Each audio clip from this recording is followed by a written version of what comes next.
What's up, guys? It's Tristan in the editing room. I just want to let you know the next few episodes might be a little messed up with the audio, left ear only, but it's just because of the cord we have. We have a new one on the way, and I'm sorry about the quality issues. Enjoy the episode.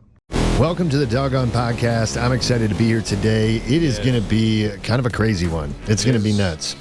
It has been very shitty 4 days, but that's an easy way to put it right there. I don't know if you saw the last episode, but we were kicking substances, mostly, I got wrapped up in nicotine myself. Yep. And was just smoking, whether it was a vape or whether it was a cigarette, it was just, I didn't go as far as cigarettes. Well, here and there, but it was mainly like a vape pouch thing for me. But still, nicotine in general is just fucking horrible. I hate it. Yeah.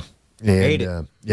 And we've noticed, even more so now that we've been stopping that, like, wow. This stuff is wild, and when it comes to power over your mind, over your body, mind. everything. I have almost completely shut down because I can't control my emotions. Yeah. And it's really shitty, but I know that it's because I don't have this terrible substance, and it'll go away eventually, but it's just a struggle getting through it. Yeah. It is, I've quit for a while. I actually smoked cigarettes for many years when I was younger, and I quit for 6 years, 7 years, and I didn't touch them, I would still be around people who'd be smoking. It wouldn't bother me at all, nothing. I don't know. I just got lucky. The last time I quit, I was just it was New Year's Day, and I was laying in bed, and I looked at the ceiling, and I was like, for some reason, I said, I'm looking at the ceiling, and I'm never going to smoke another cigarette again. And I didn't. I think what until recently. I think what you're going through at the moment, and the actual nicotine, is also part of what you're feeling, because it'll just I don't know if it amplifies how I feel or exposes the smallest amount of anger inside of me and ramps it up to 100 or something, but I don't know, but it's not good. It has been wild. Just to watch this happen and over the last couple of days, just to feel it myself. Today is the first day where I've been somewhat normal in the head, where I'm not all day. Yesterday just I actually felt pretty normal, but today I'm losing my fucking mind. Yeah, it's bad. And I just started to flip out.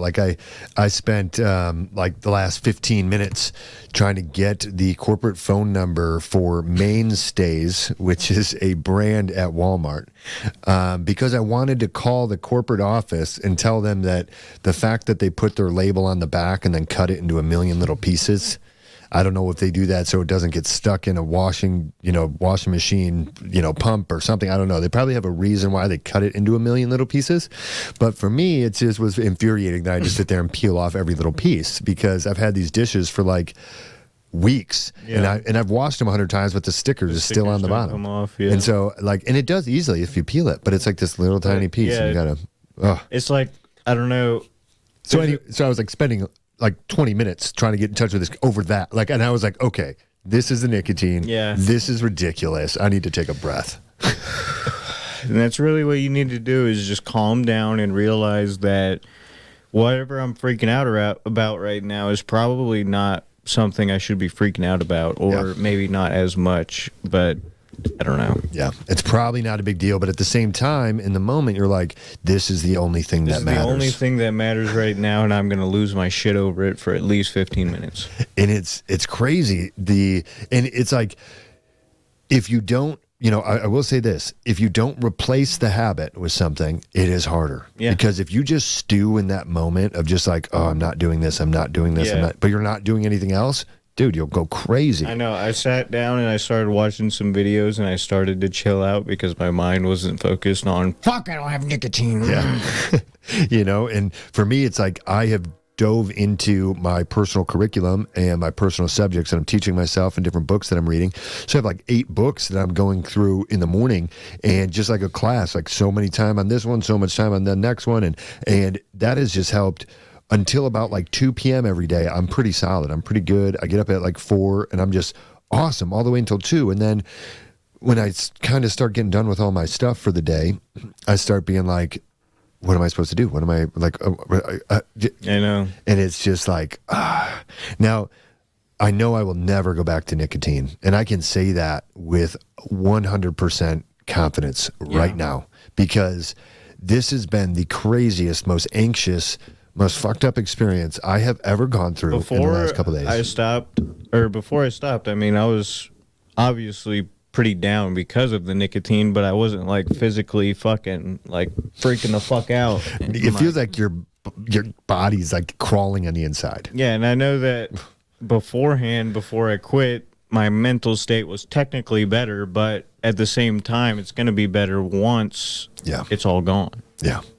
Because like when you're in this mode and then you're like starting to lose your mind and you're literally like, you're not even thinking straight. You're just like, you're so furious or you're just so upset that you're like literally losing your mind. You think like, I should just smoke a cigarette or I should just get some nicotine because this isn't good for me. I shouldn't be like this. I've had 4 days of nothingness and crazy emotions. Yeah. I should just smoke a cigarette.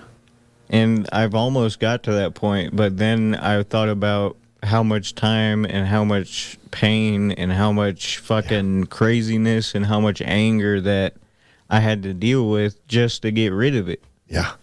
So, I don't know. I don't want that anymore. I mean, don't get me wrong. A hit of a cigarette with my coffee sounds amazing. That sounds amazing. I know my whole body would just tingle and buzz. It's just I know that I'm not this angry person that it's making me, and it's terrible. Yeah. I don't want to be that person. Yeah.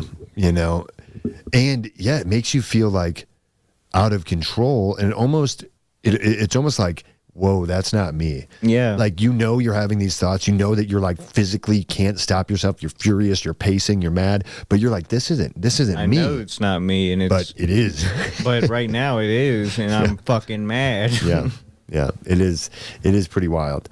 But one thing that I brought up to Tristan, you know, he was kind of sitting here and just like, I could tell he was going through it, you know, and I just had gotten through my rough point in the day. It was strange because in my head I was like, I was really about like, I'm never gonna give up, but I was in a giving up mindset right there. Yeah, like I wanted to just quit everything. And I was like, this is the success. Yeah. I was like, that feeling, that insane feeling that you have right now, this terrible like uncertainty and anxiousness of like, what am I doing? Why am I even trying to stop this? Why am I letting this destroy certain parts of my day and my psyche and the way I feel? Like, why am I doing this? And it's like, that is the success, that growth and that pushing yourself of being like, no, I'm putting my foot down. I'm not fucking smoking another cigarette. I'm not putting another pouch in. I'm not hitting a vape. I'm not. When you put your foot down and you say, enough is enough, there is power in that. But you gotta like, you have to prepare yourself for that shutdown moment when you're like, fuck all this. Because it's so hard to remember why you originally started doing it. Because it's so overwhelming that you're like, nothing is worth this. Nothing is worth this. Like, I should just hit a cigarette. I'd feel fine. I could get my shit done. Yeah. But I don't know, it's just not worth it because it's going to make you tired. And so what's going on in your brain? Like, break it down for people. Like, what's like, I know it's nuts, but just like, did you guys hear that?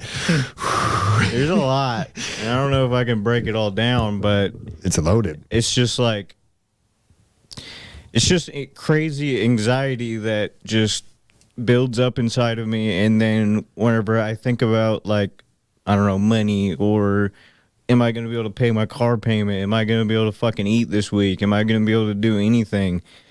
That is amplified by a fucking 1,000 times whenever I'm not on my nicotine and whenever I'm like just sitting here seething about it. And it's like, God, what do I do? Yeah.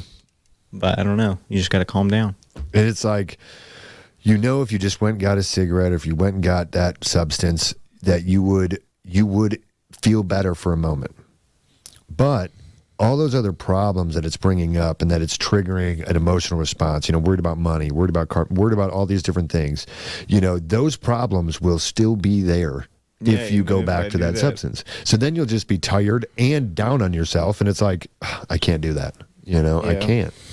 But man, I want to. And you got to understand that sometimes these types of moves and these types of changes are going to derail you a little bit. They're going to put the brakes on. You're going to feel like you're stuck in the mud, you know, and you're going to feel like, yeah, and you're going to feel like this isn't like, man, this shouldn't be doing this, or maybe I should not do this right now. Like I hit a fucking brick wall running or some shit. Yeah.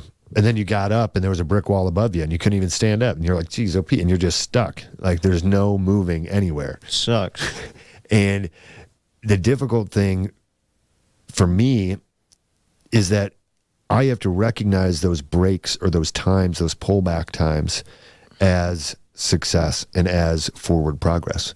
Sometimes a couple steps back actually does move you forward. And I know that sounds crazy, but, you know, for example, a friend of mine was trying to get it's like this ball that's attached to a string that you put over, what do you call it? Electrical lines. Yeah. And I can't remember what it's called. It's called like a booyah or I can't remember what it's called. But anyways, they would do it. They'd throw it over the wires so they could pull the wires a little bit to the side if they were trying to like get a branch out or cut a branch. You know, he was a tree trimmer. And, you know, he was...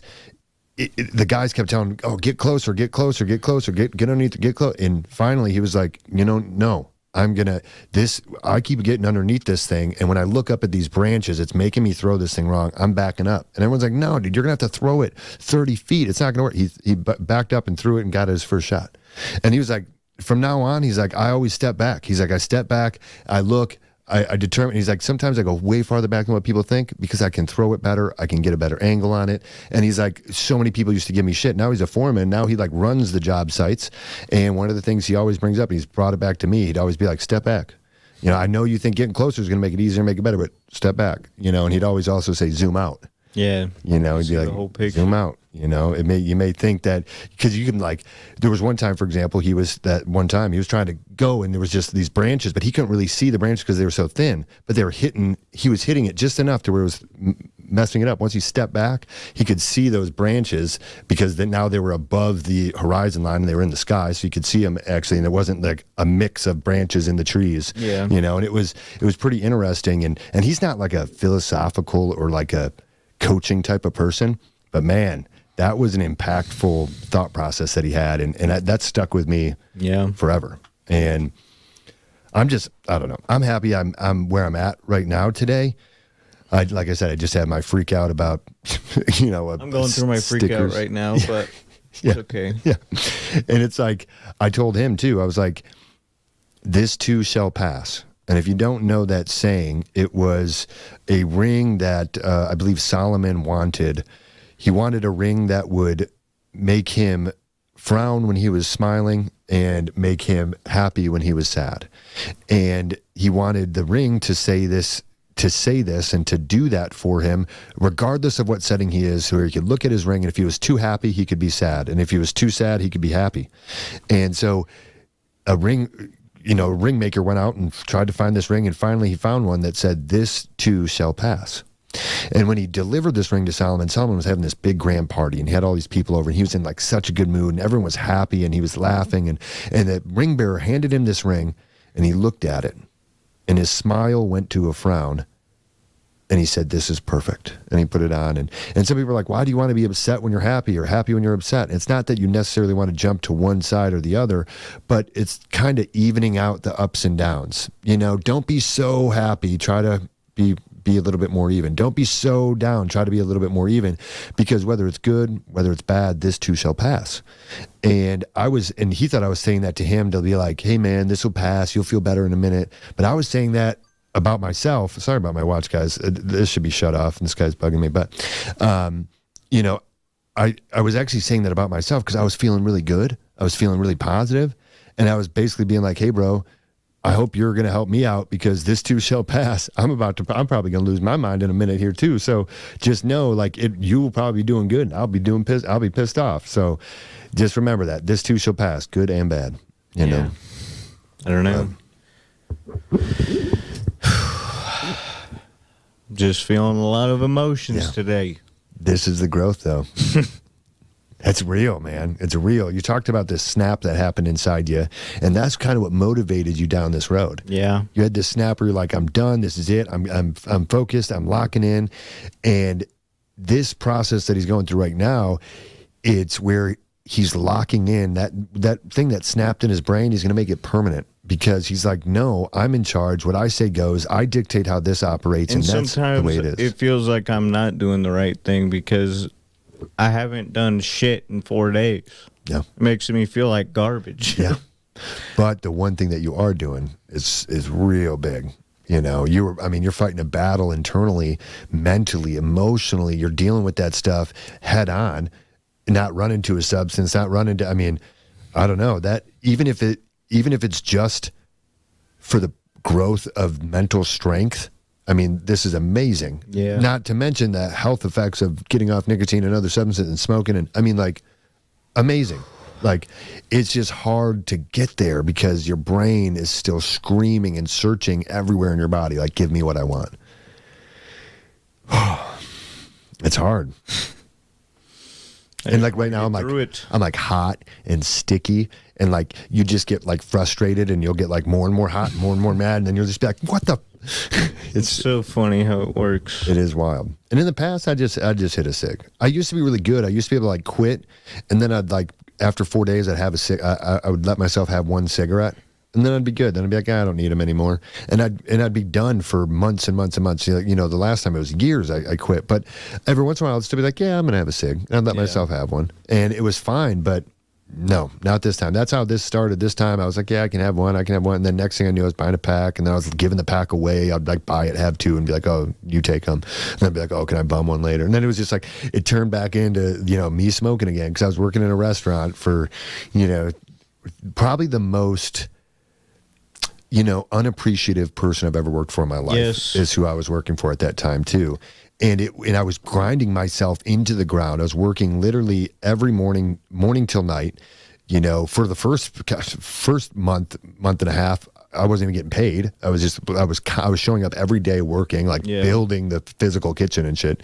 And towards the end, I was just like driving myself into the ground. And that's when I was like really started smoking cigs again. And I just couldn't. I was trying to quit, but then like I'd get 15 phone calls before 8 a.m. because something's going on at the restaurant, or there was somebody, and I jumped on board thinking that this was a good thing for us, but it fucking blew up. Yeah. It was, when you have family members that have, serious mental issues, and, you put them in a position to, negatively affect people who've built your business for you, like took you from, like couldn't make any money a month to, profitable, paying yourself, and that's my only thing is like, the thing that really gets me with that is the fact that he just like cut me off. No communication, nothing besides like, you are dangerous and threatening to my family, and like besides talking shit, cut me off. But then he still needs me to send him verification codes to get into his different accounts. And he fires me the next day. Yep, and then fights his unemployment and acts like he was insubordinate. Even though it was a fucking piece of shit reason, and it was, you piece of shit, if you're watching. Oh yeah, he wouldn't be able to. He watched a couple of my old podcast episodes of Personality Movement, and he was drunk, and he like texted me. He's like, after watching a couple of your episodes, let me tell you a little bit about yourself. You need to do this and this. And I was just like, that's when I was like, who the fuck are you, bro? Like, you watched 3 of my fucking episodes, and you think like you can give me some insight or feedback? And he always told me something. I never realized he was always talking about himself, but he always said, people who are really good at something, they have a problem where sometimes they think that they're also really good at other things. And he used to always say that to me and try to be like, basically tell me like, Alex, I know you think you're good at restaurants, or I know you think you're good at communication, or I know you think like, you'd say that to me, and he'd like, but sometimes we think that we're good at other things. And it was always like, okay, cool. Yeah, thanks, Stace. But the more he said it, the more I realized he was talking about himself. Guy doesn't know what he's doing with anything, and he's literally like, he panics about like the dumbest shit. I had to convince him to get a phone for the restaurant. I know. The fact, it just could have been such a good. I was happy there, man. Yeah. No, they like, it was good. I mean, but in mental health issues are serious. I mean, that's something that's real. But there was a lot of other, stuff that was going on there that, I mean, that his daughter told me and that I knew about, and that was just like, whoa, like that. There was a it made me large look amount at of him weird very stuff. differently. And but I mean, this guy, I mean, he was sending people like text messages that I sent him, like sending them out to everybody. And it's like, bro, how about I start sending out your drunk texts from the middle of the night, saying all the stuff that you did, or talking about what type of women you want me to hire and that kind of stuff. I mean, Or maybe your daughter is too hot for you. yeah, I mean, don't know. that kind of stuff, getting drunk and saying that. I mean, it's like, I don't know, that kind of stuff is where it really got weird for me. And I was still focused on growing it and getting this thing big. But, and I tried to be positive. I knew that it was going to go the way it was going to go. I mean, I told a couple people right before, I was like, I didn't think it was going to happen. yeah, But he didn't believe me, but I was like, this ain't good, man. Like her coming, if you see somebody, if somebody stops being a teacher because a kid is picking on them, I didn't know that was even the reason. But it's an indicator right off the bat that maybe there's something going on there, Yeah. And then the day that all of this happened, she was walking around saying there's demons in the chairs, and the big snap was the fact that she was going to be a crazy dragon lady if I didn't listen to her 19-year-old daughter about pre-making dough, which, by the way, which is the reason I was fired. Pre-making dough in a pizza place, not allowed. Think about that. Like, I can't even believe it was a discussion. I should have sent him all the pictures. I went around to Domino's. I went to like 4 different pizza places that day and took pictures of all their pizzas sitting on the rack, because I was just like, you're insane. Like, it was just. I mean, you guys just have no idea what's going on. You're in a fucking crazy la la land in your head, and you guys are gonna fucking fail. Yeah. I hope you know it. Yeah. And it's like, I want them to do well. I want them to do good. I really do. I want, because I wanted what I contributed to take off. But he's so big on who gets the credit that one of the things that he said to me, that the only thing that he really said to me at the end, that was an indicator of what the true action, why he was taking the action he was if this business does good or does bad, people are going to know it's because of my decisions, not yours. Yeah. And it was like, okay, so somebody's not really a butthurt good that reason. I grew his business to a successful business where he was profitable and actually could pay himself and actually could make some money and actually have staff and, actually make money. And he was upset that his ego was impacted and that somehow wasn't reflecting on him when he was the one who brought me in. Like, it was his success. He was too locked in on it, and it really it distorted the whole thing. And if you guys want to know more about this, I mean, we can go into it. There's a lot. I don't know how long this one is, but yeah. And I mean, I don't want to be negative. I mean, like I said, like, there's a lot to unpack. There's a lot of communication that broke down. There's a lot of, mental health issues that are, extremely apparent, with multiple people involved. And it's just like, there's a lot that we could go into and unpack. And as a business owner, you have to be able to navigate through these situations. I mean, you have to be able to have difficult conversations. You have to be able to communicate with people. Yeah. And you have to show respect and value to people, even if you have some type of personal upset or anger. Like, I don't know what it is. Maybe I upset him. Maybe I aggravated him at some point.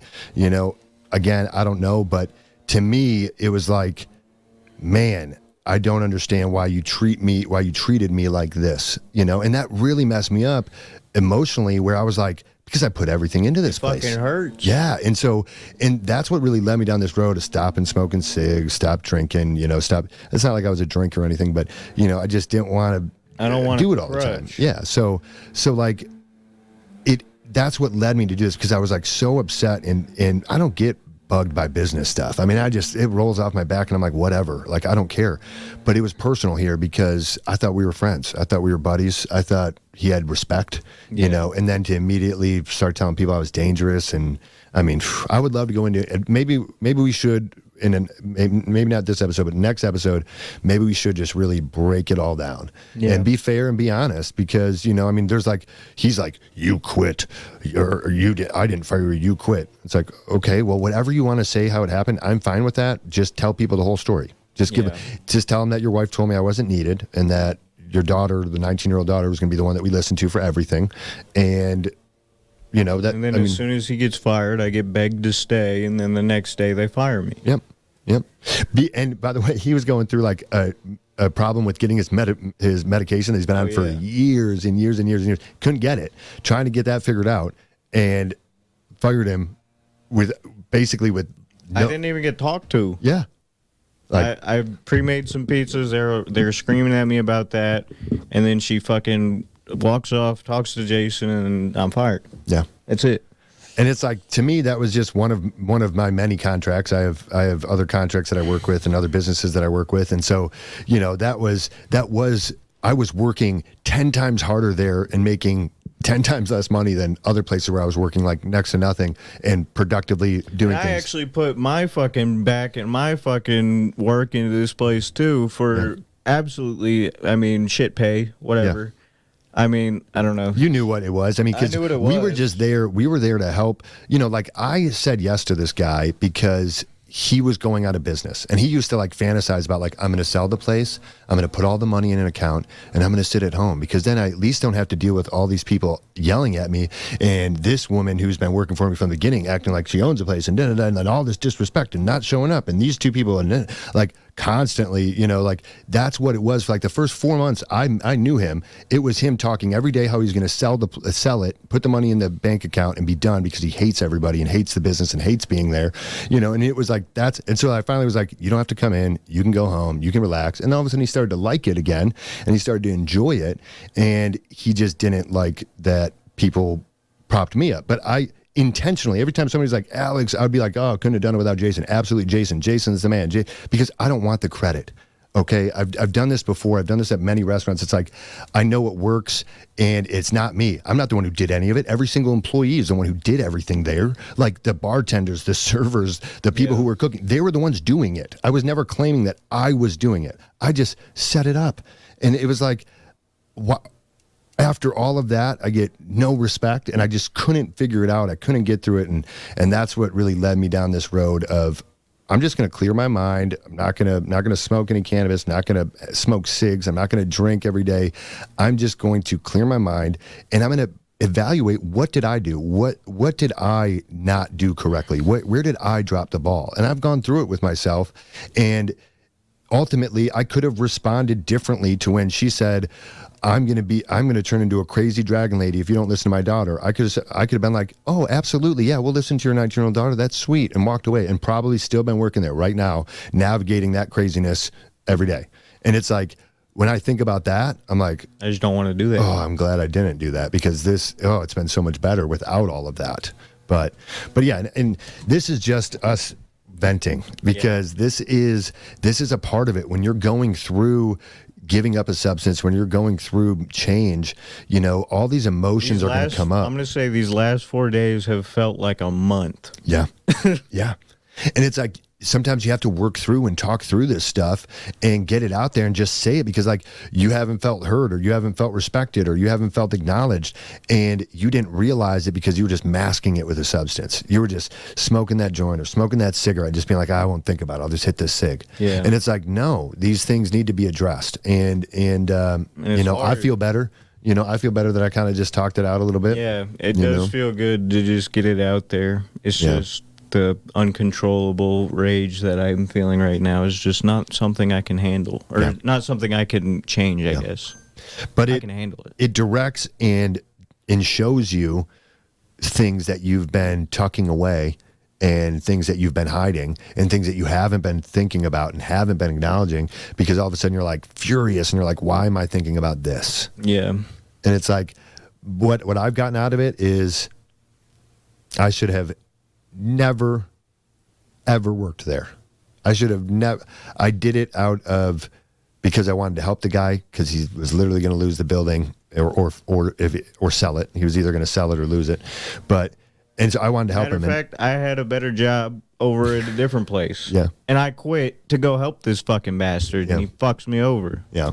And so it's like, I don't know, but what I took away from it was like, you have to make decisions that are good for you. And maybe that's what he thought he was doing. Yeah. In that moment. And all I can do is, wish him the best, wish everybody the best over there. You know, I mean, I don't know. I don't want to say what I'm thinking right now, but we'll see you guys next time. Hey, there's a lot of anger, and that's what this is about. We just wanted to show you guys the raw, real. So we had to go a little deep into a topic that might be a little controversial, but wanted to show you that the anger is real. Yes, we'll see you guys next time.